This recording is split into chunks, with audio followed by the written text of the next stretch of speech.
Video பார்க்குற எல்லாருக்கும் வணக்கம் நண்பா. இது உங்கள் ரஸ்லிங் கிங் தமிழ். நான் உங்கள் ரகுமான்.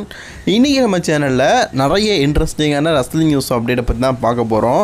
அதில் ஜாக்கஃபாட்டு மாதிரியே இருக்கும் மொட்டை ஜாக்கஃபாட்டு மற்றும் ரோமன் ரெயின்ஸை பற்றி ஒரு அப்டேட்டு. ட்ரிபிள் ஹெச்சுக்கு ஃபேவரட்டான ஒரு ரசலர் வந்து மீண்டும் டபிள்யூக்கு வர போகிறாரு. வாங்க இன்றைக்கான ரஸ்லிங் செய்திகளை பற்றி பார்க்கலாம். அதுக்கு முன்னாடி சேனலுக்கு ஃபஸ்ட் டைம் வந்துருக்கோங்க, சப்ஸ்கிரைப் பண்ணி பெல் ஐக்கனை கிளிக் பண்ணி வச்சுக்கோங்க. தினமும் போட்டு ரஸ்லிங் செய்தியில் தமிழ் வச்சுக்கோங்க. நீங்கள் ஒரு லைக் பண்ணிக்கோங்க. நீங்கள் லைக் பண்ணும்போது உங்களை மாதிரியான ரஸ்லிங் ஃபேன்ஸுக்கு இந்த வீடியோ ரெக்கமெண்டாக ஒரு பெரிய ஹெல்ப்பாக இருக்கும். உங்களுக்கு மலாக்கி பிளாக்கை பற்றி தெரியும். இவர் டபிள்யூபிள்யூவில் அலிஸ்டர் பிளாக் அப்படிங்கிற நேமில் இருந்தார் அவ்வளோதான் சொல்ல முடியும். ஆக்சுவலி ஒரு நல்ல ரஸ்லர். கடைசியாக பார்த்தீங்கன்னா இவர் வந்து ஒரு டார்க்காக பார்த்தீங்கன்னா ஒரு சாப்டர் 1 சாப்டர் 2ன்னு சொல்லிட்டு ஒரு ஸ்டோரி பண்ணி ஒரு ப்ரொமோ கொடுத்தாங்க.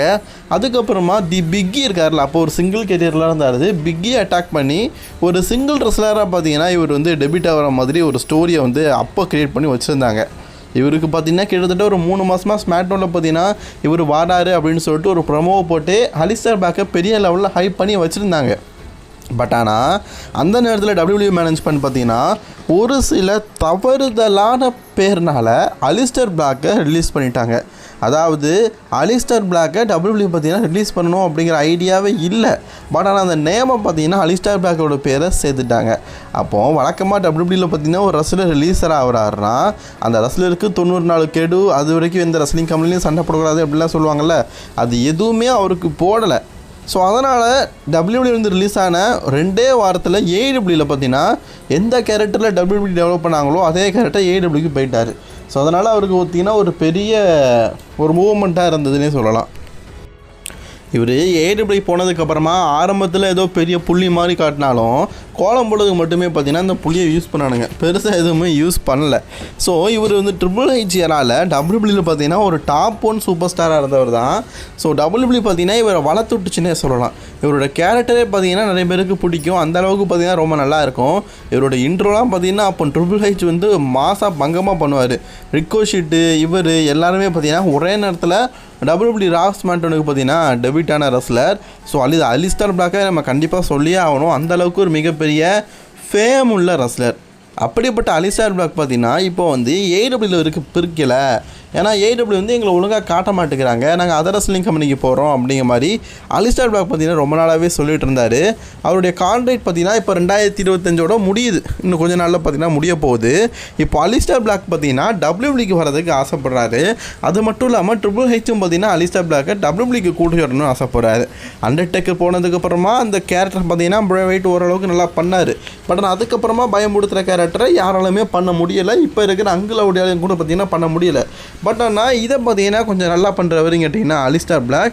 ஸோ அவரை கூட்டிகிட்டு வந்து இந்த ஹீவல் கேரக்டருக்கு கொஞ்சம் உயிர் கொடுக்கலாமே அப்படின்னு சொல்லிட்டு ட்ரிபிள் ஹெச் ஆசைப்படுறாரு. அலிஸ்டர் பிளாக்கை டபிள்யூடபிள்யூவில் எத்தனை பேர் பார்க்க ஆசைப்படுறீங்க அப்படிங்கிறத மறக்காமல் கமெண்ட் பாக்ஸில் கமெண்ட் பண்ணிக்கோங்க. என்னை பொறுத்த வரைக்கும் இவருடைய ஒய்ஃப் சலீனா வெகா டபிள்யூடபிள்யூ தான் ஒர்க் பண்ணுறாங்க. ஸோ ஹஸ்பண்ட் அண்ட் ஒய்ஃப் எப்போவுமே பார்த்தீங்கன்னா ஒரே கம்பெனியில் ரெஸ்லிங் பண்ணுவாங்க. அப்போது வேலைக்கு போகிறனால ஒன்றா வந்துருக்கலாம், முடிச்சதுக்கப்புறமா வீட்டுக்கு வந்துடலாம், எல்லாத்தையும் ஃப்ரீயாக இருக்கலாம். இந்த எண்ணம் பார்த்தீங்கன்னா எல்லாருக்குமே இருக்கும். ஸோ அலிஸ்டர் பிளாக் மேபி பார்த்தீங்கன்னா டபிள்யூடபிள்யூக்கு வரதுக்கு வாய்ப்புகள் ரொம்ப அதிகமாக இருக்குது.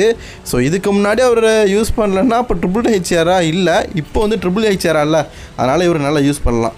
ஜாக்கஃபாட்டுவை பற்றி உங்களுக்கு தெரியும். ஸோ அவருடைய பிரதர் பார்த்தீங்கன்னா ஒருத்தர் இருக்கார். ஸோ நான் ஃபஸ்ட்டு பார்க்கும்போது என்னடா ஜாக்கஃபாட்டு வந்து மொட்டை அடிச்சுக்கிட்டு இருக்காரு அப்படின்னு எனக்கு தோணுச்சு. ஸோ ஆக்சுவலி இவர் வந்து ஜானரி ஃபேட்டுவான். ஸோ இவர் வந்து நம்ம ஜாக்கஃபாட்டுவோடைய கூட பிறந்த தம்பியான். ஸோ பார்க்கறதுக்கு ஜாக்கஃபாட்டு மாதிரியே இருக்கார். நம்ம இதுக்கு முன்னாடிலாம் பார்த்தீங்கன்னா டாங்காவோட இவங்கெல்லாம் விட்டுதட்டு இந்த ஜோஹனரி ஃபேட்டுவை பார்த்தீங்கன்னா விட்டுட்டோம். ஆக்சுவலி இப்படி ஒருத்தர் இருக்கிறாரு. இவர் வந்து சோலோசிக்காவோட பிரதர். இப்போது சோலோசிக்காவை எப்படி சண்டை போடுறாரு, அப்போ அவர் பிரதர் எப்படி இருப்பார் யோசிச்சு பாருங்களேன். இவர் ஒருத்தர் இருக்காரு அப்படிங்கிறதே எனக்கு இப்போ தான் தெரியுது. பார்க்கறதுக்கு ஜாக்கஃபாட்டு மாதிரியே தான் இருப்பார். பின்ன பிரதர்ஸ் இல்லை. அவர் வந்து இப்போ நான் வந்து ரஸ்லிங் செய்தியெல்லாம் சொல்ல வரல, இது ஒரு சோகமான செய்தி தான். அவரை வந்து ஒரு சில நாட்களாக பார்த்தீங்கன்னா காணலையாம். அவர் எங்கே போனார் அப்படின்னு தெரிலையாம், மிஸ்ஸிங் ஆகிட்டார் அப்படின்னு சொல்லிட்டு ஒரு கம்ப்ளைண்ட்டை பார்த்தீங்கன்னா சொல்லியிருக்கிறாங்க. இது ஒரு வருத்தமான செய்தி தான். ஆக்சுவலி ஜாக்கஃபாட்டுடைய பிரதர் இப்படி ஒருத்தர் இருக்கார், அவர் பார்க்கறதுக்கு அவரை மாதிரியே இருக்கார் அப்படிங்கிற செய்தியை கேட்டு நான் உண்மையிலே சந்தோஷப்பட்டேன்.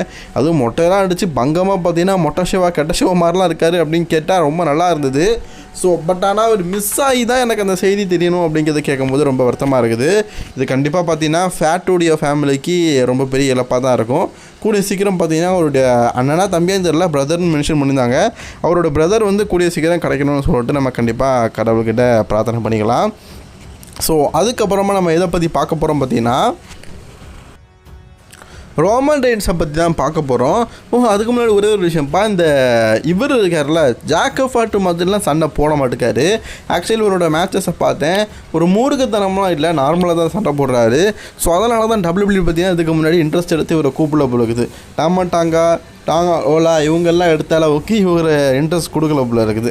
சரி இவருக்கு வாட்சது இண்டிபெண்டன்ட் ரெஸ்லிங் கம்பெனி தான் போல இருக்குது. சரி கூடிய சீக்கிரம் இவர் கிடைக்கணும் அப்படின்னு சொல்லிட்டு நம்ம கடவுள்கிட்ட வேண்டிக்கலாம். இப்போது ரோமன் ரெயின்ஸை பற்றின செய்தியை பற்றி பார்க்கலாம். ரோமன் ரெயின்ஸ் பார்த்தீங்கன்னா இப்போ சமீப காலமாக பார்த்தீங்கன்னா ஸ்மாக்டவுனுக்கு அதிகமான அப்பீரியன்ஸ் கொடுக்கல. நான் சொல்லிட்டேன் நெக்ஸ்ட் மந்த்து அதுக்கு அதுக்கப்புறமா அதாவது செப்டம்பர் நவம்பர் மாதம் வந்து ரோமன் ரெயின்ஸ் 2 மாதம் ஃபுல் டைமராக பார்த்தீங்கன்னா WWEக்கு வர போகிறாரு. ஆனால் இப்போ நம்ம 10வது மாதம் வரைக்கும் 1லேருந்து 10வது மாதம் வரைக்கும் ரோமன் ரெயின்ஸோடைய என்ட்ரன்ஸ் பார்த்தீங்கன்னா ரொம்ப கம்மியாகிடுச்சு. ரோமன் ரெயின்ஸோடைய ஷெடியூலே பார்த்தீங்கன்னா ஆடிக்கும் இருக்கா அமாவாசை இருக்கா அப்படிங்கிற மாதிரி சம்மர்ஸ்லாமுக்கு அப்புறமா வெறும் 2 ஷோ தான் பார்த்தீங்கன்னா ரோமன் ரெயின்ஸ் வந்திருந்தார். பட் இருந்தாலும் அதிகபட்சமாக பார்த்தீங்கன்னா ரெஸ்லிங் இண்டஸ்ட்ரியில் தேடப்படுற ஒரு பேர் என்னன்னு கேட்டிங்கன்னா yes your tribal chief Roman Reigns. இது உண்மையிலேயே பார்த்தீங்கன்னா ரோமன் ரெயின்ஸ்க்கு கிடச்சிருக்க ஒரு மிகப்பெரிய ஒரு பேர் தான். ஏன்னா இந்த மனுஷன் இப்போ ரெஸ்லிங் இண்டஸ்ட்ரியில் விலகி தான் இருக்கார், ஒரு பார்ட் டைமராக இருக்கிறாரு. பிளட் லைனோட ஸ்டோரி என்ன தான் மெயினாக போனாலும் கோடி வருஷம் தான் அதை கொண்டு போகிற மாதிரியும் ஜாக்கஃபாட்டு சோலோ சிக்கா இவங்கெல்லாம் இருக்க மாதிரி தான் இருக்குது. அப்பப்போ பார்த்தீங்கன்னா தலையை காட்டிட்டு போகிறாரு நம்ம தலைவன். அப்படிப்பட்ட சுச்சுவேஷனில் அதிகமாக தேடப்படும் மல்யுத்த வீரர் நம்ம ரோமன் ரெயின்ஸ் தான் அப்படிங்கிற பேர் அவருக்கு கிடச்சிருக்குதுன்னா உண்மையிலேயே இதை விட கர்வம் என்னங்க வேணும். ஸோ நாளைக்கு நடக்க போகிற மண்டே நைட்ரால் என்னெல்லாம் WWE கன்ஃபார்ம் பண்ணி வச்சுருக்கிறாங்க அப்படிங்கிறத பற்றி நம்ம இப்போ ஃபைனலாக பார்த்தீங்கன்னா ஒரு சின்ன தொகுப்பாக பார்க்கலாம். நாளைக்கு நடக்கிற மண்டே நைட்ராவை பொறுத்த வரைக்கும் WWE பார்த்தீங்கன்னா நிறைய விஷயங்களை ஷெட்யூல் பண்ணி வச்சுருக்கிறாங்க. ஸோ அதில் ஃபஸ்ட்டு இப்போதைய நியூ ஜட்ஜ்மெண்ட் டே டீம் இருக்கிறாங்கல்ல அவங்களுக்கும் LW டீமுக்கும் பார்த்தீங்கன்னா ஒரு 6-man டாக் டீம் மேட்ச்சை பார்த்தீங்கன்னா அஃபிஷியலாக கன்ஃபார்ம் பண்ணியிருக்கிறாங்க. அதுக்கப்புறமா பார்த்தீங்கன்னா நம்ம லெஜெண்டரி ரெஸ்லர் ரே மிஸ்டீரியோ போன வாரம் பார்த்தீங்கன்னா எக்ஸேவியர் ரூட்டை வந்து சேலஞ்ச் பண்ணியிருந்தார். ஸோ அதனால் இவங்க 2 பேருக்குள்ள பார்த்தீங்கன்னா ஒரு சிங்கிள்ஸ் மேட்ச் இருக்குது. ஸோ இது ஒரு ஃபஸ்ட்டு வாரம் நடக்குதுன்னு நினைக்கிறேன், அதனால் ஒரு இன்ட்ரெஸ்டிங்காக இருக்கும்.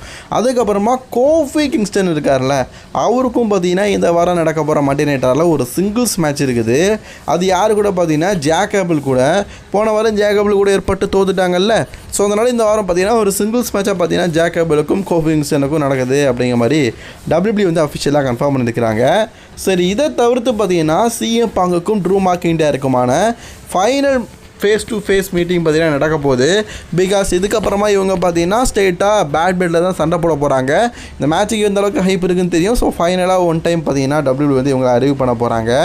ஸோ அதுக்கப்புறமா பார்த்தீங்கன்னா உமன் டிவிஷனில் ஒரு மேட்ச்சு லைரா வெல்ஹேரியா வர்சஸ் டோகி ஸ்ட்ராக்குக்கு அகேன்ஸ்டாக பார்த்தீங்கன்னா ஒரு சிங்கிள்ஸ் மேட்ச் இது WWE பார்த்தீங்கன்னா உமன் டிவிஷனில் கன்ஃபார்ம் பண்ணிக்கிறாங்க. அண்ட் உங்களுடைய new intercontinental champion Jey Uso அவர் பார்த்தீங்கன்னா மெயின் ஈவெண்ட்டை ஓப்பன் பண்ணி அவர் இன்டர்கான்டினென்டல் சாம்பியன்ஷிப்பை வின் பண்ண அந்த தருணத்தை பற்றி பேச போகிறாரு. And the monster versus monster Braun Strowman versus Bronson ரீடுக்குள்ளே மான்ஸ்டர் வெர்சஸ் மான்ஸ்டர் மேட்சும் பார்த்தீங்கன்னா இந்த வாரம் நடக்க போகிற மண்டே நைட்டில் நடக்க போகுது. ஓகே ஃப்ரெண்ட்ஸ், இந்த வீடியோ பிடிச்சா லைக் ஷேர் பண்ணிக்கோங்க, தொடர்ந்து வீடியோ பார்க்க சேனலை சப்ஸ்கிரைப் பண்ணிக்கோங்க. அடுத்து நல்லது ரெஸ்லிங் சைடில் நான் உங்களை சந்திக்கிறேன்.